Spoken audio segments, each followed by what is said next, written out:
तो factor affecting में rate law हम कर रहे थे, यहाँ पे थे अभी। इसको ध्यान से समझिएगा कि जैसे कोई आपको इक्वेशन दी हो तो आप रेट लॉ कैसे लिख सकते हैं। जैसे यहाँ पे ये मान लीजिए ये आपको इक्वेशन दे रखी है, तो हम एक मिनट रुक जाइए।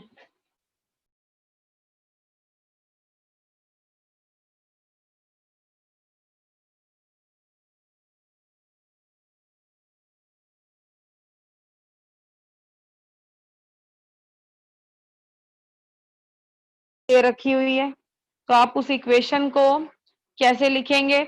आप जो है रेट लिखेंगे, रेट इज इक्वल टू के इनटू रिएक्टेंट्स, और रिएक्टेंट्स के ऊपर जो पावर आएगी वो आएगी आपकी कंसंट्रेशन। तो ये आपको उस दिन समझ में आया था या नहीं आया था, क्योंकि आज हमने उससे आगे से स्टार्ट करना है। यस मैम, समझ आ गया था। ठीक है, एक मिनट रुक जाओ। Yes ma'am. एक मिनट वेट करो। मैम एक मेरे को भी रिकॉर्डिंग का वो दे दीजिए। क्या बोल रहे हो, नहीं सुनाई दे रहा। मैम मैं कह रहा हूँ मेरे को भी मतलब रिकॉर्डिंग का दे दीजिए ऑप्शन, में लैपटॉप पे कर लूँ।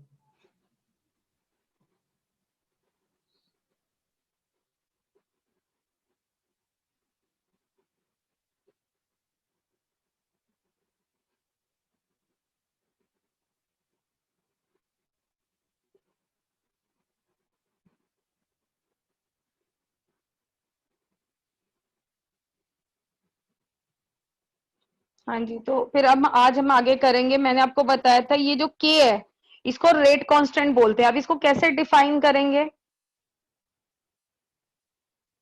So this is rate constant. इसको कैसे, अब मैंने बताया था रेट कैसे लिखते हैं। रेट इज इक्वल टू के ए की पावर अल्फा बी की पावर बीटा। अब ये कह रहे हैं कि अगर आपका मान लीजिए ए की कंसंट्रेशन 1 हो और बी की भी कंसंट्रेशन 1 हो, अब पावर 1 की कुछ भी हो, जो आपका ऑर्डर है ये कुछ भी हो सकता है, तो क्या होगा, रेट इज इक्वल टू के हो जाएगा। क्योंकि जब भी हम कांस्टेंट को डिफाइन करते हैं हम क्या करते हैं, बाकी जो सारी चीजें होती हैं, वेरिएबल्स होते हैं, उनको 1 मान लेते हैं। तो हम मान लेंगे कंसंट्रेशन ए की भी 1 है और बी की भी 1 है, तो इस हिसाब से आपका रेट क्या आ जाएगा, रेट इज इक्वल टू के। तो इसका मतलब के की डेफिनेशन क्या हुई कि रेट कांस्टेंट हम may be define as rate of reaction when concentration of each and every reactant is unity. और इसी वजह से इसे स्पेसिफिक रेट कांस्टेंट भी बोला जाता है। स्पेसिफिक इसलिए बोला जाता है बिकॉज ये एक खास कंडीशन पे आता है, और वो खास कंडीशन क्या है कि सारे रिएक्टेंट की जो कंसंट्रेशन होनी चाहिए वो किसके बराबर होनी चाहिए, यूनिटी के बराबर होनी चाहिए। इतना आपको समझ में आता है। Yes ma'am. Yes ma'am. ठीक है, यस मैम। तो जब जब सारे रिएक्टेंट की कंसंट्रेशन यूनिटी होगी तो उस टाइम जो के की वैल्यू आएगी वो क्या आएगी, मतलब वो जो भी रेट की वैल्यू आएगी that will be known as rate constant. इसीलिए इसे स्पेसिफिक रेट रिएक्शन रेट भी बोलते हैं। अब ये जो रेट कांस्टेंट हमने पढ़ा है इसके कुछ कैरेक्टरिस्टिक, इसकी कुछ खासियत समझ लेते हैं। अब आपको पता है कि क्या होता है, अलग अलग रिएक्शन के लिए के की वैल्यू अलग अलग होती है। इसीलिए मान लीजिए आप अगर मान लो एक रिएक्शन है जिसमें आप रिएक्टेंट ए और बी ले रहे हो, और एक रिएक्शन है जिसमें you are taking reactant C and D, दोनों की कंसंट्रेशन आप सेम लेते हो, ए और बी की और सी और डी की एक दूसरे के विद रिस्पेक्ट सेम लेते हो, लेकिन दोनों की स्पीड में फिर भी फर्क होता है।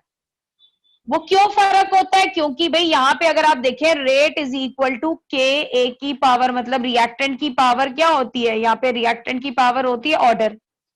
तो चाहे मान लो इन दोनों जो मैंने रिएक्शंस लिखे हैं इनमें ऑर्डर सेम हो, कंसंट्रेशन भी सेम हो, लेकिन फिर भी इनका रेट क्यों अलग अलग आ रहा है, क्योंकि इनके के की वैल्यू क्या होगी, अलग अलग होगी। तो जितनी ज्यादा के की वैल्यू होती है रिएक्शन की स्पीड उतनी ही क्या होती है, फास्ट होती है। क्योंकि अगर आप अलग अलग कंसंट्रेशन, सपोज इसी के लिए ए प्लस बी की अलग अलग कंसंट्रेशन आप लें, तो आपको पता है जैसे जैसे कंसंट्रेशन चेंज होगी वैसे वैसे रेट भी चेंज होगा, लेकिन एक पर्टिकुलर रिएक्शन के लिए के की वैल्यू क्या रहती है, सेम रहती है। और कई बार ऐसा होता है कि आप सेम कंसंट्रेशन और ए और बी की आपने कंसंट्रेशन ली, कुछ स्पीड थी रिएक्शन की, लेकिन आपने क्या किया, टेम्परेचर बढ़ा दिया, तो कंसंट्रेशन तो चेंज नहीं होगी। तो स्पीड रिएक्शन की क्यों चेंज हुई होगी, क्योंकि उसमें के की वैल्यू क्या हो गई होगी, चेंज हो गई होगी। दोबारा इस चीज को मैं रिपीट कर रही हूं कि आपका जो रेट होता है इट इज इक्वल टू के ए की पावर अल्फा, ये एक स्पेसिफिक जर्नल रिएक्शन के लिए लिख रही हूँ, बी की पावर बीटा। मान लीजिए आपने एक टेम्परेचर लिया, उस पे जो है ए की कुछ कंसंट्रेशन ले ली, बी की कुछ कंसंट्रेशन ले ली, थोड़ी देर बाद आप टेम्परेचर बढ़ा देते हैं तो क्या होता है, रेट बढ़ जाता है। रेट क्यों बढ़ता है, कंसंट्रेशन में कोई नहीं, आपने सेम कंसंट्रेशन ली है, दो बच्चे हैं उन्होंने सेम रिएक्शन करके देख रहे हैं, सेम कंसंट्रेशन ले रहे हैं, पर टेम्परेचर अलग अलग है। तो रेट क्यों अलग अलग आ रहा है दोनों का, क्योंकि के अलग अलग होगा। तो रेट जो है, rate constant, it is same for same reaction, it changes with temperature. एक तो ये टेम्परेचर के ऊपर डिपेंड करता है। मान लीजिए आप दो रिएक्शंस है, एक है रिएक्शन नंबर 1, एक है रिएक्शन नंबर 2, दोनों को अगर आप कंपेयर करते हैं तो जो भी रिएक्शन फास्टर होगा, एक पर्टिकुलर टेम्परेचर की बात करें तो जितनी जिसके रेट कांस्टेंट की वैल्यू ज्यादा होगी वो फास्टर होगा।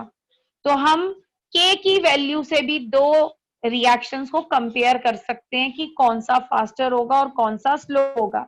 अगली चीज, value of rate constant changes with temperature, temperature के साथ साथ बदलती है। नेक्स्ट चीज कह रहे हैं, एक पर्टिकुलर रिएक्शन के लिए, अगर हम एक खास रिएक्शन की बात कर रहे हैं, एक पर्टिकुलर टेम्परेचर पे जब तक टेम्परेचर सेम होगा, मान लीजिए मैं बात कर रही हूं ए प्लस बी की, let us suppose I am talking about A plus B reaction की, तो इस रिएक्शन के लिए जब तक टेम्परेचर सेम होगा के की वैल्यू सेम लेंगे, कंसंट्रेशन चाहे आप बदलते रहें। इतना समझ में आता है?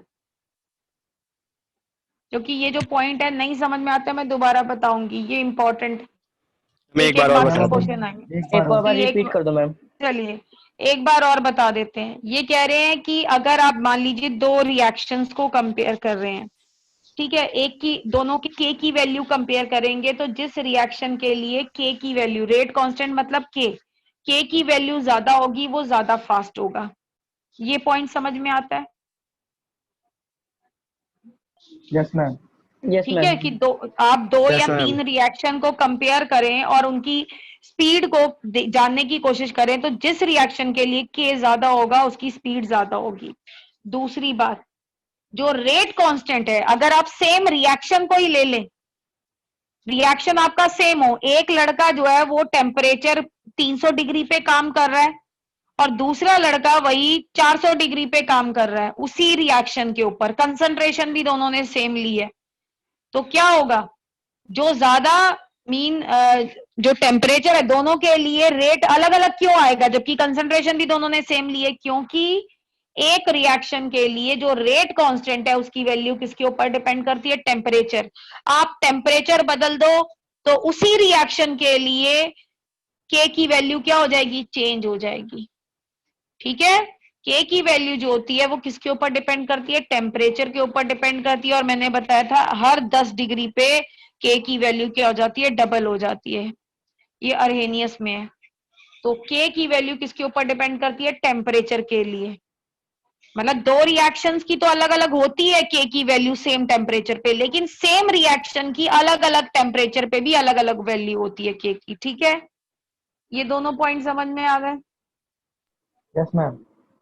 ठीक है, अब ये कह रहे हैं आप Yes, एक रिएक्शन लेते हैं, उसका रेट लिखते हैं, रेट इज इक्वल टू के ए की पावर अल्फा, ए की बी की पावर बीटा। इस रिएक्शन के लिए आप क्या करते हैं, जब आप इस रिएक्शन को परफॉर्म कर रहे होते हैं, या दो लड़के हैं दोनों ने सेम रिएक्शन को वो स्टडी कर रहे हैं, एक बच्चा ए और बी की कुछ कंसंट्रेशन लेता है और दूसरा बच्चा डिफरेंट कंसंट्रेशन के साथ रिएक्शन परफॉर्म कर रहा है, लेकिन दोनों क्या कर रहे हैं, सेम टेम्परेचर पे काम कर रहे हैं और रिएक्शन क्या है, सेम है दोनों का, तो K की वैल्यू दोनों क्या लेंगे, सेम लेंगे। जब तक टेम्परेचर सेम रहेगा, ये कह रहे हैं जब तक टेम्परेचर सेम रहेगा K की वैल्यू जो है वो क्या रहेगी, डेफिनेट रहेगी, सेम रहेगी फॉर द सेम रिएक्शन। समझ आ गया ये? Yes, ma'am. Yes, ma'am. अगली बात जो K की वैल्यू है वो कंसंट्रेशन ऑफ रिएक्टेंट पे डिपेंड नहीं करती है। क्यों नहीं करती, आप खुद सोचिए। Rate is equal to K कब होता है, जब सारे रिएक्टेंट की कंसंट्रेशन क्या हो, 1 हो। तो जब आप ये रिएक्शन, आप ये इक्वेशन लिखते भी हैं A की पावर अल्फा B की पावर बीटा, तो क्या K क्या रहता है, जब तक टेम्परेचर सेम रहता है K क्या रहता है, आप जो मर्जी कंसंट्रेशन लेते रहें K की वैल्यू क्या रहेगी, सेम रहती है। तो इसका मतलब ये जो K की वैल्यू है ये रिएक्टेंट की कंसंट्रेशन के ऊपर डिपेंड नहीं करती है। इतना समझ में आता है? Yes, ma'am. ठीक है। अब लास्ट और बड़ा इंपॉर्टेंट पॉइंट क्या कह रहे हैं, रेट कांस्टेंट की जो यूनिट्स होती है वो ऑर्डर के ऊपर डिपेंड करती है। अब आप कहेंगे कैसे डिपेंड करती है, चलिए हम एक एग्जांपल लेते हैं। आप देखिए ये रेट है, रेट की यूनिट क्या होती है, मोल पर लीटर पर सेकंड, यही होती है। अगर प्रेशर की Yes. टर्म में ले रहे हैं तो एटमॉस्फेयर पर सेकंड होती है। लेकिन यहाँ पे मान लीजिए ये रेट है, ये मान लीजिए ये फर्स्ट ऑर्डर रिएक्शन है, फर्स्ट ऑर्डर, ऊपर 1 लिखा हुआ है। तो K की यूनिट क्या आएगी, यहाँ पे R की यूनिट क्या है, मोल पर लीटर पर सेकंड। ये जो A नीचे चला जाएगा तो A की यूनिट क्या है, मोल पर लीटर। तो आप ये देखिए मोल पर लीटर से मोल पर लीटर क्या हो जाएगा, कट जाएगा, और K की जो यूनिट है वो क्या आ जाएगी, पर सेकंड। ये कब आएगी, जब आपका फर्स्ट ऑर्डर रिएक्शन होगा। ठीक है, Yes, ma'am. समझ आता है? Yes, ma'am. अब मान लीजिए आपका जो रिएक्शन है वो 0 ऑर्डर है। 0 ऑर्डर का मतलब है जो A है उसके ऊपर पावर क्या है, 0 है। मतलब मैं टोटल ऑर्डर की बात कर रही हूँ। अगर मान लो यहाँ पे B भी होता तो B का भी 0 है, 0 ऑर्डर रिएक्शन है। तो आपको पता है किसी के भी चीज के ऊपर पावर अगर 0 हो तो वो किसके बराबर होता है, 1 के बराबर होता है। तो क्या हो जाएगा, rate is equal to K into 1, यही होगा।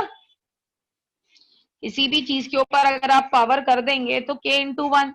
तो यहाँ पे अगर आप देखें, मुझे बताएं K की यूनिट क्या आएगी 0 ऑर्डर के लिए, Mole per liter per second. मोल पर लीटर Yes, पर ma'am. सेकंड, क्योंकि इसकी यूनिट मोल पर लीटर पर सेकंड है। इसका Yes. मतलब अगर मैं ऑर्डर चेंज कर दूंगी, मतलब आपको K की यूनिट क्या होगी, K की जो यूनिट होगी it is equal to rate divide by A की कंसंट्रेशन, A की पावर अल्फा B की पावर बीटा। ये जो अल्फा बीटा है, ये जो आपका ये अल्फा बीटा है, ये जैसे जैसे चेंज करेगा K की यूनिट भी चेंज करेगी। जबकि रेट जो है वो तो उसकी यूनिट तो मोल पर लीटर पर सेकंड रहती है, लेकिन ये जो रेट कांस्टेंट है इसकी यूनिट ऑर्डर के साथ साथ क्या होती है, बदलती है। इतना समझ में आया है? ये बड़ा इंपॉर्टेंट पॉइंट है, ये सिर्फ Yes, ma'am. समझने हैं। Yes,